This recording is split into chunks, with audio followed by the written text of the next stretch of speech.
જય હિન્દ અને જય માતાજી મિત્રો। તો હું છું પ્રદ્યુમન બાલાળા અને આજે આપણા વ્લોગનો દિવસ થઈ ગયો છે ચોથો અને આપણે નાઈ ધોઈને થઈ ગયા તૈયાર અને નીકળી ગયા રસોડે જવા, કારણ કે આજે આપણા ગામમાં જયંતિ બાપાનો પ્રોગ્રામ હતો। ત્યાં પહોંચીને જોયું ત્યાં તો ડેકોરેશનનું કામ થઈ ગયું હતું કમ્પ્લીટ અને પછી ગેટ અંદર ગયા ત્યાં ગણપતિ દાદાને બેસાડી દીધા હતા। પછી અંદર ગયા ત્યાં તો ડેકોરેશન એવું કર્યું હતું કે આપણી અક્કલ કામ ના કરે એવું જોરદાર કામ કર્યું હતું। रुको जरा सबर करो। અને હવે ડેકોરેશન જોઈને નીકળી ગયા બહાર ત્યાં તો બચ્ચા પાર્ટી આપણી પાસે બેસવા આવી ગઈ। પછી થોડી વાર બેસીને આપણે આવી ગયા ઘરે, કારણ કે આપણી ઘરે આવતા હતા મોંઘેરા મહેમાન। તો ફાઇનલી આવી ગયા આપણી ઘરે મહેમાન।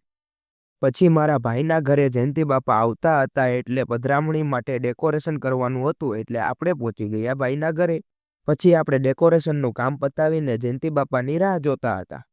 તો હવે જયંતિ બાપા આવી ગયા અને એમનું વેલકમ કરી દીધું। પછી જયંતિ બાપાનું સ્વાગત કરીને આપણે નીકળી ગયા રસોડે જવા, ત્યાં તો બચ્ચા પાર્ટી આપણી સાથે આવી ગઈ। फिर से आ गए रे बाबा, इधर जहर खाने का पैसा नहीं है तो जा रे जा। यार तू कुछ અને હવે થઈ ગયો હતો જમવાનો ટાઈમ અને આપણે બચ્ચા પાર્ટી સાથે બેસી ગયા જમવા।